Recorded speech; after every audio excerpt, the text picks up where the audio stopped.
Suleiman was a poor man. Poor mooy ku pauvre ku amul dara.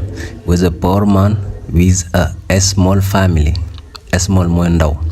waaw with a small family. Suleiman benn nit ku pauvre la woon ba pare bokk ci famille boo xam ne bëriwuñ mooy a small family mooy famille boo xam ne bëriwuñ.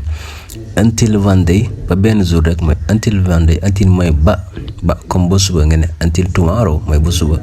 Until one day ba benn jour rek he won at the national lottery. Mu gagné woon mooy gagné mu gagné ca loterie bi doon am ci dëkk bi. Neen his life changed après mooy ensuite mooy neen his life changed dundam laa di soppeeku. First d'abord balaa dara xew there was his family mooy famille mi ngi fi woon mooy famille mi ngi fi woon bi muy gagné. When the telegram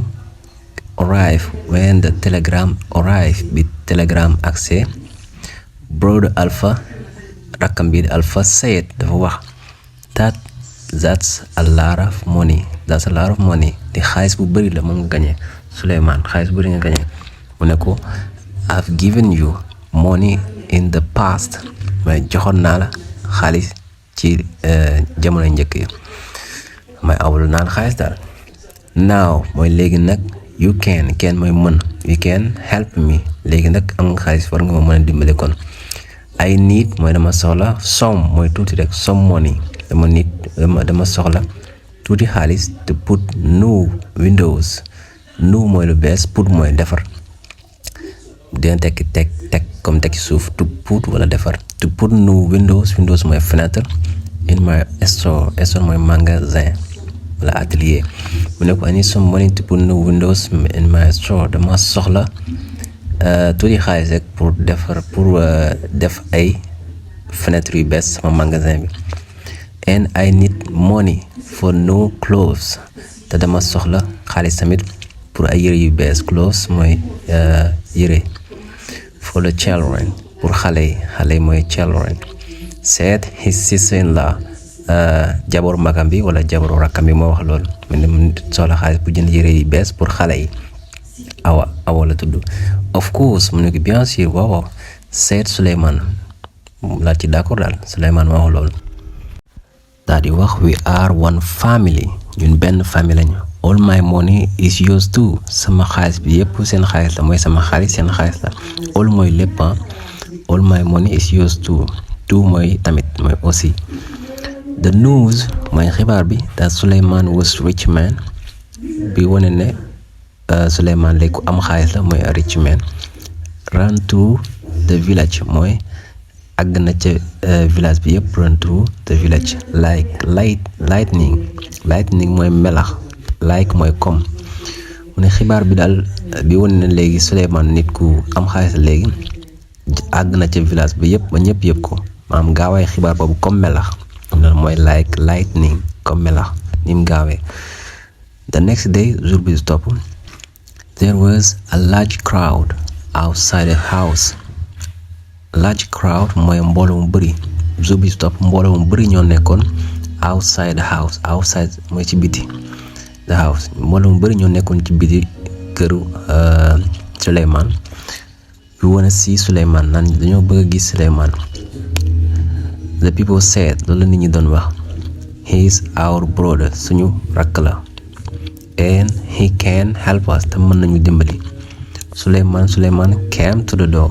Suleiman ñëw came mooy ñëwa to the door mooy ci buntu bi door mooy buntu ñëw ci buntu bi laa di wax what do you want lan ngeen bëgg. He said loolu la wax how can I help you nan la leen mën a dimbalee mooy loolu leen soxla. I must have money for school fees mooy man dama soxla xaalis pour frais scolaires yi maanaam pour école bi daal xale yi jànge mooy school fees. I must mooy dama soxla mooy kii dama war a soxla xaalis. I must have money mooy j'ai besoin de l'argent pour les frais d'école les frais scolaires. Shouted Aunt Aminata loolu Aminata yuuxu daf ko yuuxu li bi mu koy wax. She wasn't Suleiman's real aunt waaye nekkul nag tàntaay Suleiman dëggantaan tante comme tante yi nii woowee tante rek la woon. But she had always been kind to him. waaye nag dafa nekk nit ku baax ci Souleymane. kind to him mooy ku baax ci moom. always mooy chaque jour. can you buy me a new bicycle? buy mooy jënd la ndax mën nga ma jëndal. a new bicycle mooy vélo bu bees. ask sëriñ moom loolu la ñaan. a neighbor son mooy benn dëkkandoo doomu dëkkandoo yi. kenn ci doomu dëkkandoo yi mooy neighbor mooy dëkkandoo. son mooy doom bu góor. mu ne ko am your cousin man sa cousin la sa cousin Souleymane sa cousin la. I want a new dress man moom robu bees ak laa bëgg. call Binta moo wax loolu. she wasn't really Souleymane cousin waaye nekkul nag cousin Souleymane dëggantaan but she had known him all her life waaye xam na ko ci dundam gépp maanaam dañoo xamante woon ñoom ñaar lu yàgg daal. please give me some money s'il te plaît wala dimbale ma may ma xaalis wala jox ma xaalis. for my sick uncle ci jox ma xaalis ngir sama nijaay bi nga xam ne dafa feebar. said his friend Isa xaritu Souleymane bi loolu la wax. am ku ñëw ne buy me a television jëndal ma télévision. Souleymane am your father's brother's cousin mu ne ko sa rek cousin am man may papam. so kon am part of your family kon man benn part laa ci famille mooy ci famille laa bokk daal. am part mooy benn wàll kon benn wàll ci famille bi la wala ci famille bi laa bokk. am part of your family. shouted uncle Buuba nijaay Buuba loolu la yuuxu laat koy wax.